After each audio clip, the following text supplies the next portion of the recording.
Bienvenue dans ce premier épisode de ma longue série sur les départements français. Aujourd'hui, nous allons parler des Hauts-de-Seine. Entre nature et urbanisme de masse, c'est l'un des départements les plus denses de France et d'Europe.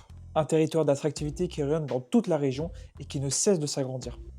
Le département des Hauts-de-Seine est un tout nouveau département né en 1964 après la scission du département de Seine-et-Oise et de la Seine.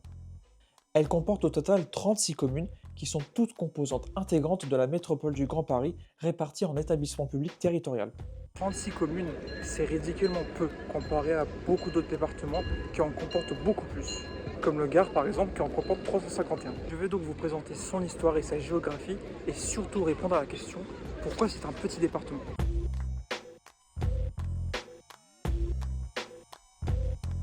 Tout commence en 1964.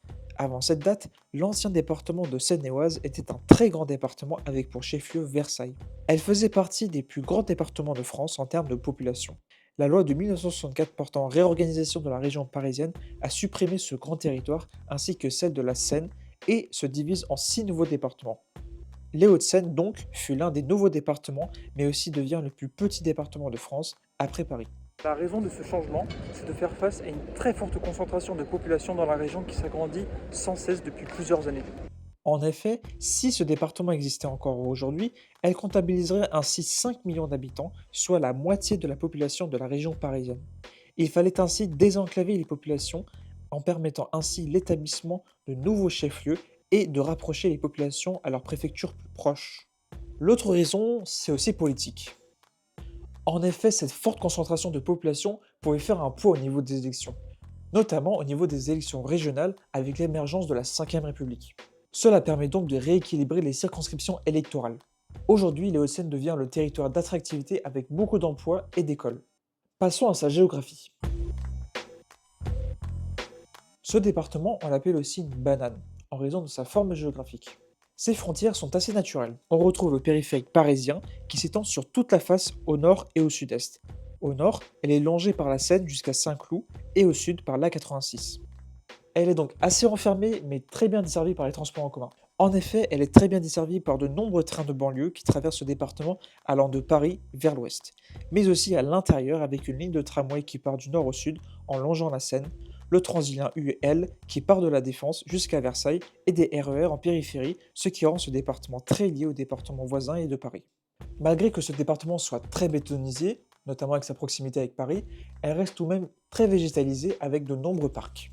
On a par exemple la forêt domaniale de Malmaison, la forêt domaniale des Fosses Reposées et la forêt domaniale de Meudon. Certains considèrent que le bois de Boulogne fait partie des Hauts-de-Seine, mais administrativement, elle fait partie de Paris. La forêt domaniale de Fosses Reposées est un véritable poumon vert à l'ouest parisien, malgré le fait que ce département soit très plat. Au centre, on retrouve le Mont Valérien, mais qui porte un peu mal son nom parce que c'est pas véritablement une montagne, mais plutôt un plateau.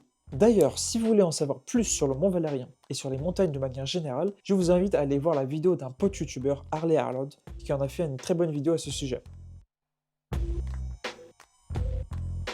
Alors, pour conclure, le département des Hauts-de-Seine, c'est donc l'un des départements les plus denses de France, avec une population de 1,6 million d'habitants et une densité de population de plus de 9000 habitants au kilomètre carré.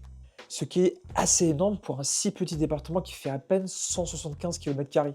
Cela est vraiment une exception, quand on regarde par exemple le Gard, qui est un cas d'école, avec une superficie de 5853 km² et qui compte environ 725 000 habitants. La préfecture du département des Hauts-de-Seine est Nanterre, qui est l'une des plus grandes villes du département. Au final, ce département, on peut dire que du fait de sa proximité de Paris, c'est un peu une extension de la ville de Paris. Si cette vidéo vous a plu, alors n'hésitez pas à vous abonner et à laisser un pouce en l'air pour me soutenir. Ciao!